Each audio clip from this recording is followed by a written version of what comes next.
Greetings and Shubh Diwali. Welcome to In Depth. I'm Dike Rostant. Now, the National Council of Indian Culture, or NCIC, Divali Nagar, reopened its gates this year to the public after the pandemic forced closure. We hope to speak to some of the recent themes of the Nagar and more with Pundit Dave Rampersad.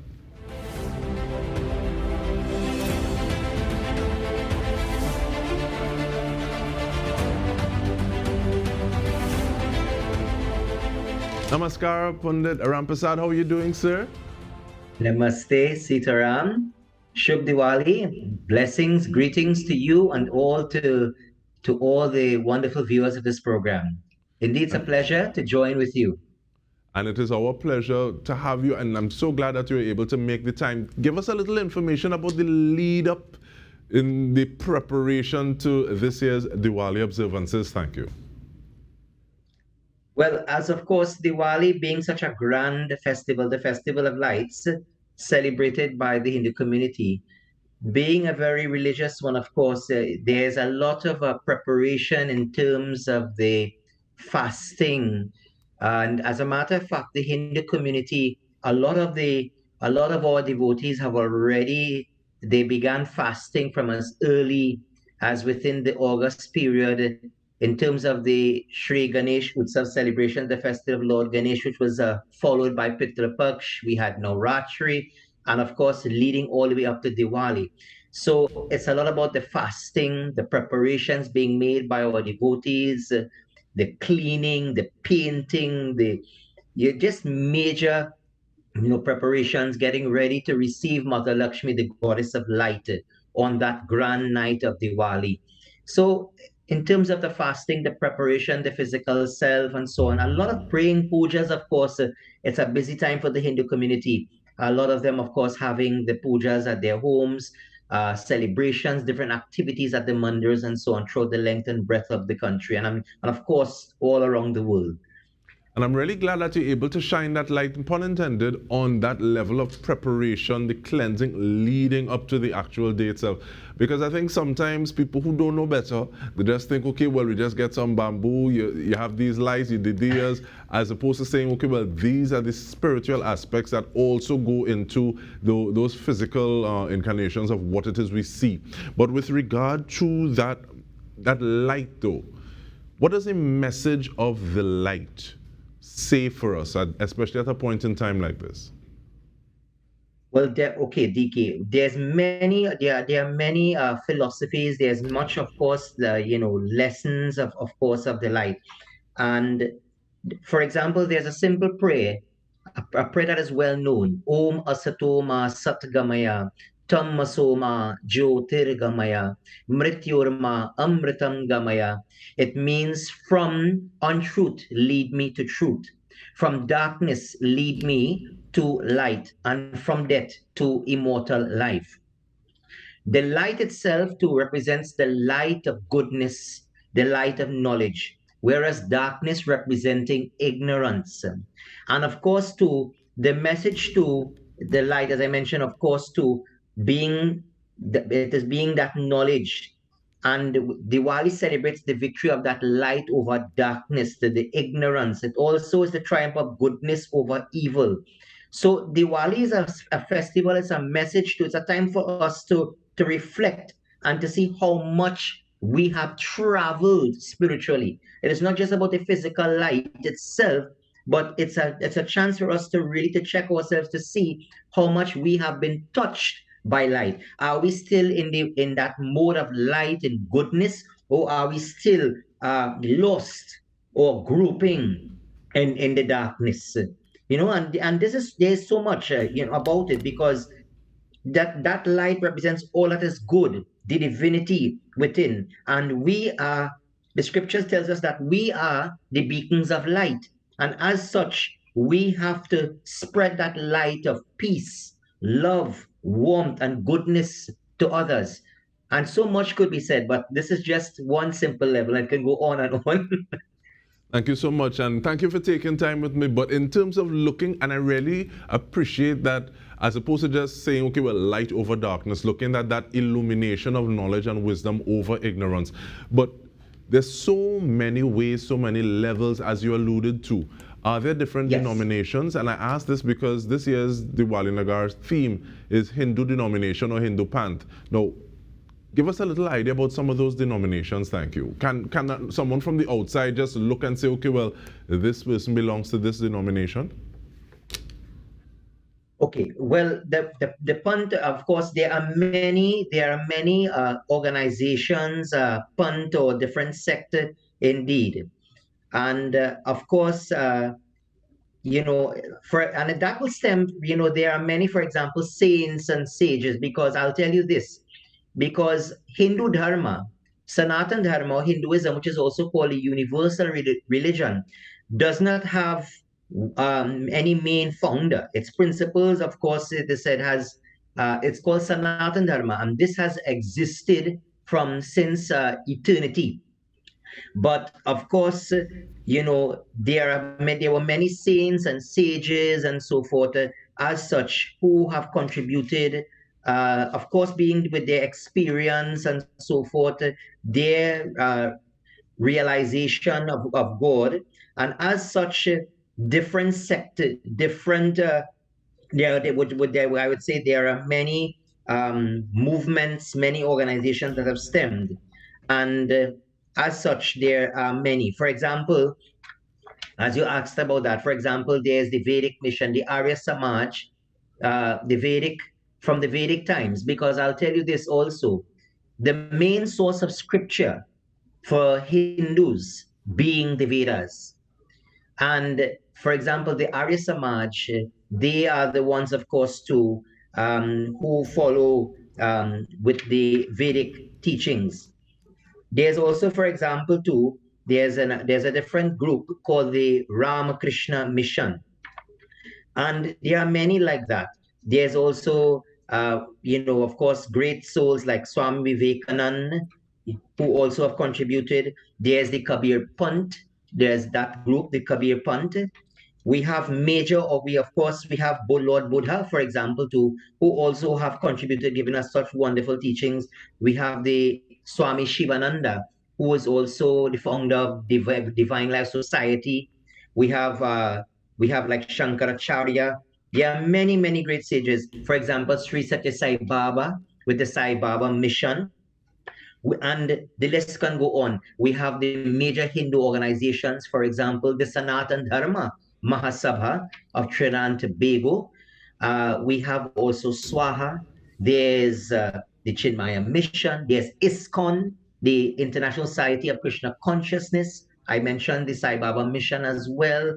And yes, there are so much others, of course, And right at this moment, we take a short break. We're getting back into the conversation because I want to know what goes into making a sage or a saint. Thank you. But you'll explain that to me when we return. We're speaking with Pundit Dave Rampersad. Stay with us. We return with more.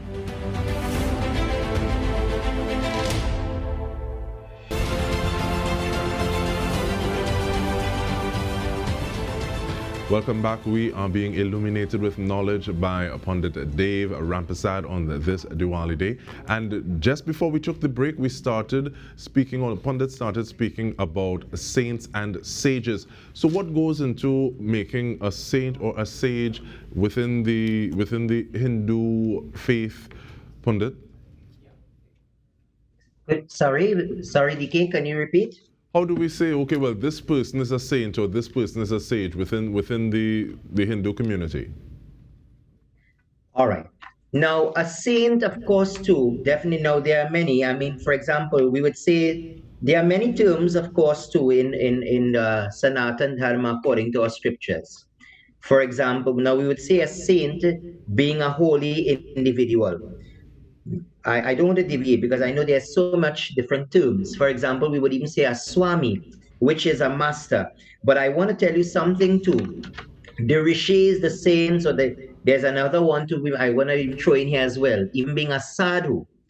The major thing is these are all terms of individuals who practice dharma, righteousness.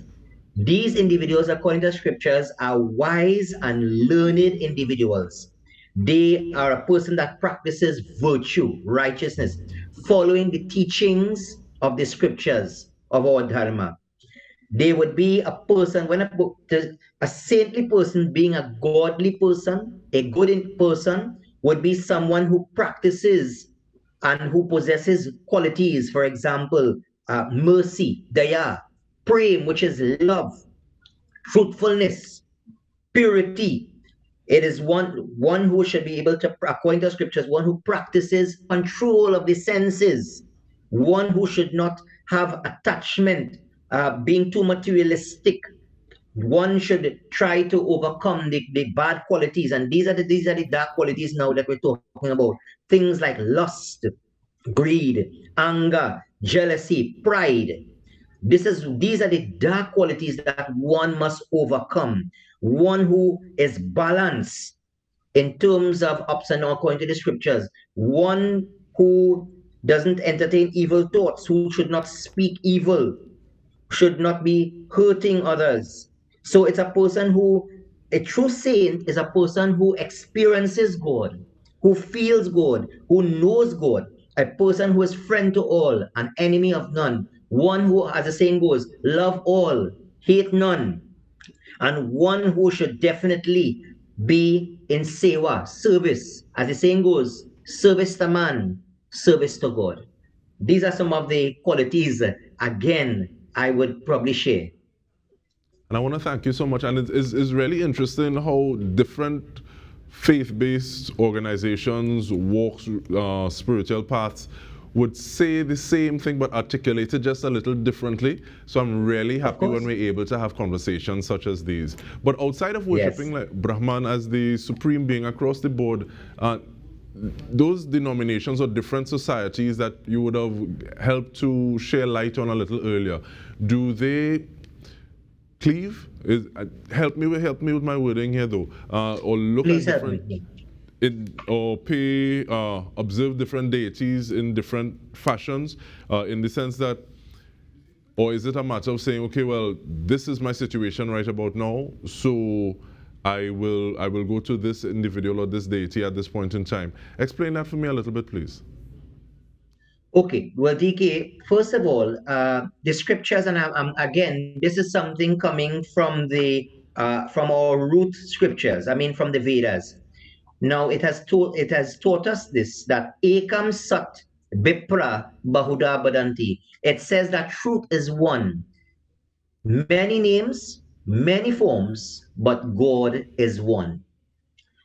Just as the one sun shines, gives light to all the countries throughout the world, and of course, in different languages, we may have a different name to call the sun. The supreme Brahman, or that supreme God, it's the same one God who is revered, honored upon all altars of all religions, called by different names, worship in different forms.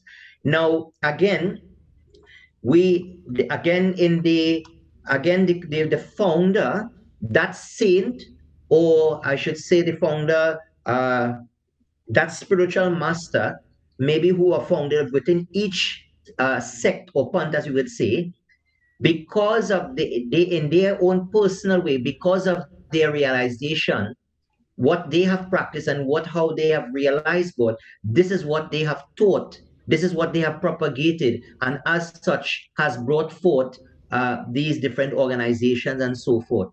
Now, it's the same one God.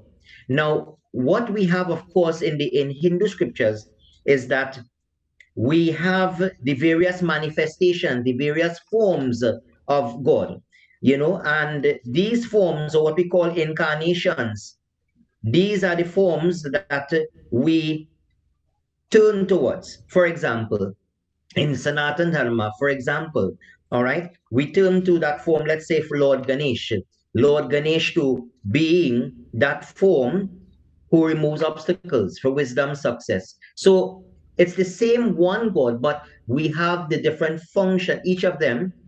And I can, let me use a simple example. I always, this is what I preach. God. G in God, generator, the one who has generated, from which all has emanated, from which all has come. And in that major function of generating, we have, for example, in Hinduism, we have that aspect of God is called Lord Brahma, who is creator.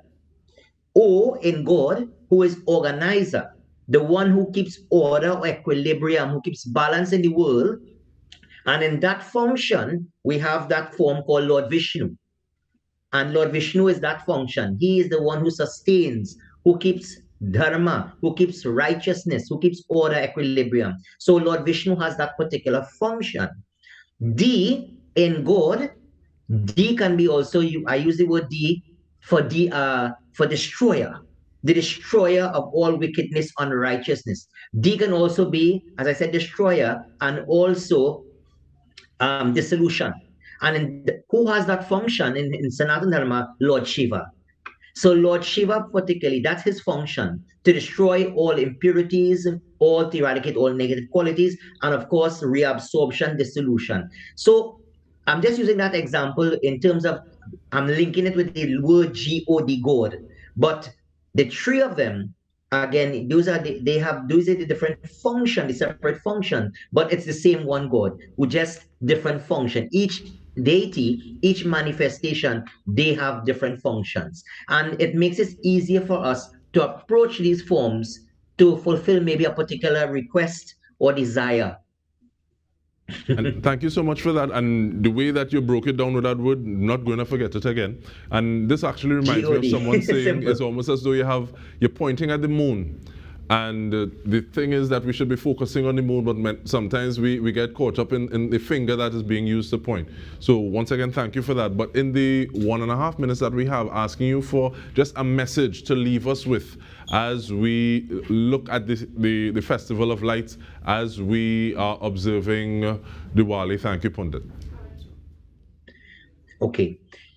Again, my major point, Diwali comes and goes. And another thing I always like to share, many a times we always believe that Mother Lakshmi, we know Mother Lakshmi is the goddess of light. There's always an emphasis because we prepare, we clean, and we prepare because scriptures tells us that Mother Lakshmi visits our homes. And a lot of us always tend to focus on Mother Lakshmi being the goddess for wealth, money. But I always share this. I'll say this again. Money comes and goes, but morality, spiritually, and divinity comes and grows. And that is what we need to focus. Mother Lakshmi is that goddess of purity. Purify our thoughts, purify the intellect. The fasting is about cleansing of the mind, the body, and soul. And I'll tell you this, many times we just focus on all the lighting of the diyas, and now we have all electric bulbs and so on. But again, it's something that I always tell my flock, I always tell my devotees, the members of my mandir. When Diwali is done, what are we? Where are we? Have our lights been brightened? Have we become better individuals? Or are we going back into the darkness? Because many of us, of course, when Diwali comes, it finishes, we are still lost in the darkness. We still have the dark habits. Diwali should, of course, make us better individuals. Diwali celebrates the triumph of, for example, Lord Ram destroying Ravan. But what about the Ravan, the evil qualities, as I mentioned earlier? Lust, greed, anger, pride, covetousness, ego. Do we still have these qualities within? Diwali support, we are supposed to conquer this. We are supposed to become those beacons of lights. Okay? Diwali is a time for us to get rid of those negative feelings, get rid of the hatred. We see too much of negativity, too much of hatred, too much of animosity. Where is the love? Where is the message of that light? We should cultivate, we have to become that embodiment of love and harmony. Let Mother Lakshmi come and bless our life with spirituality, purity, goodness. That is what we have to do. So I am saying that Diwali comes and passes by, but yet many of us still remain, in darkness, right? So yes, the diyas, the bulbs, and all the lights are nice, but I am saying to let us now awaken. Let us get out of the slumber. Let us get out of the darkness. And I pray that Mother Lakshmi will truly enlighten us and bring us the peace and the goodness and all the love. And of course, may she bring bliss and the ever increasing wealth of happiness and goodness in our lives. May Mother Lakshmi really bless us. We must become those beacons of light. And that is the message of Diwali. Spread the light, spread the love, spread the peace and the goodness, and keep that light of goodness shining forever. And we want to thank you so much, Pundit Dave Rampersad. I mean, you really dropped some jewels on us here this evening. And on behalf of our entire news team, I'm Dike Rostant. This has been In Depth with me. Thank you so much for joining us.